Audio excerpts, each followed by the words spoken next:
ခေတ်တစ်ကလူငယ်လေးတယောက်နဲ့လွန်ခဲ့တဲ့နှစ်ပေါင်း1000ကဘရင်မတူလို့အဲ့ရချင်းစက်မိသွားတဲ့အကြောင်းပေါ့ဖြစ်ပုံကဒီလိုပြကောင်လေးကတနေ့မှအိမ်တကားပိတ်မလို့လုံနေတော့တောင်းရစားတောက်တဲ့လူတယောက်ရောက်လာတာနဲ့သူ့မှာရှိတဲ့ပေါင်မုတ်ကိုကူညီလိုက်မိတယ်အဲ့ဒီလူကတကယ်တော့တာမန်လူမဟုတ်ဘူးပြကောင်လေးရဲ့စေတနာကိုသဘောကျသွားပြီးတုတ်ကောက်လေးတစ်ခုလက်ဆောင်ပေးခဲ့တယ်အဲ့ဒီတုတ်ကောက်မှာကြောက်စိမ့်ဆွဲသည့်တစ်ချမ်းပါတာပေါ့ကောင်လေးကလည်းဘာရဲမဟုတ်အဲ့ဒါလေးကိုသူ့အိမ်ယာဘေးမှာချိတ်ထားလိုက်တယ်တိုက်ဆိုင်ကျင်တော့လွန်ခဲ့တဲ့နှစ်ပေါင်း1000ကဘရင်မစီမှာလဲအဲ့ဒီလိုကြောက်စိမ့်ဆွဲသည့်မျိုးတစ်ချမ်းရှိနေတာဗျသူကလည်းအိတ်ခန်ဒီအိယာဘေးမှာချိတ်ထားလိုက်ရောတကောင်ရဲ့အချိန်မှာကြောက်စိမ့်နှစ်ခုရဲ့ဆွမ်းအားကြောင့်ခင်နှစ်ခုကအိယာတွေကတစ်ခုလေးဖြစ်သွားပြီးဆက်သွယ်မိသွားတာပေါ့ကောင်လေးနိုးလာတော့သူ့ဘေးမှာမိမလလေးတယောက်ရောက်နေတာကိုတွေ့လိုက်ရတယ်ဘရင်မကတော့သူ့ကိုလူဆိုးထင်ပြီးဓာတ်နဲ့လိုက်ခုတ်တာပေါ့ဒါပေမဲ့ကောင်လေးကဒါဟာအနာဂတ်ဖြစ်ကြောင်းတေချာရှင်းပြပြီးဗိုက်စာနေတဲ့ဘရင်မကိုခောက်ဆွဲချောက်ကျွေးလိုက်တယ်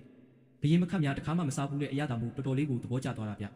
ဒါပေမဲ့ဘရင်မမှာအခက်အခဲကြီးတစ်ခုရှိနေတယ်အဲ့ဒါကရှေ့တန်းကစစ်တီတွေအတွက်စားနပ်ရိက္ခာပြက်လက်နေတာပဲ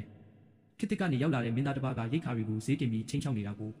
အဲ့ဒီမှာကောင်လေးကသူ့မှာအတင်စားထမင်းမှုတွေရှိကြောင်းအချိန်ခဏလေးတွင်းမှာလူအများကြီးအတွက်ချက်ပြုတ်ကျွေးမွေးလို့ရကြောင်းပြလိုက်တယ်အဲ့ဒီရိက္ခာတွေကိုစစ်တပ်စီပို့ပေးလိုက်နိုင်တော့စစ်တီတွေကလည်းပြောသွားပြီးဘရင်မကိုအသက်ပေးတစ္ဆာခံကြတာပေါ့ဟိုဘက်ကလူယုံမှမင်းသားကတော့ဒါတွေဘလို့ဖြစ်လာတာလဲဆိုပြီးအံ့ဩနေရင်းနဲ့ဘရင်မပေးမှသူ့လိုပဲအနာဂတ်ကရောက်နေတဲ့သူရှိနေပြီဆိုတာကိုရိပ်မိသွားပါလေရောဗျာ